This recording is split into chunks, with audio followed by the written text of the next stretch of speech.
How to fix queued or not going mail in Gmail. So if you are facing this problem, there are a couple of things you can give it a try. So the first and foremost is to check for the email address of the receiver. If your email address is incorrect or invalid, the mail won't simply be sent. So go ahead and check the receiver's mail and make sure you have added the correct one. And the second thing that you can do is to check for your Wi-Fi connection. Make sure that your Wi-Fi is in an optimum speed. If not, switch it to mobile data or switch to any other Wi-Fi connection and try again. And that might also help. And the third and the last option is to check for your build-up cache of your email or Gmail.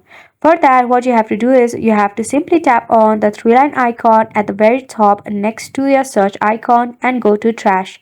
If there was any trash, you have to empty it right here. And next, go ahead and check for spam.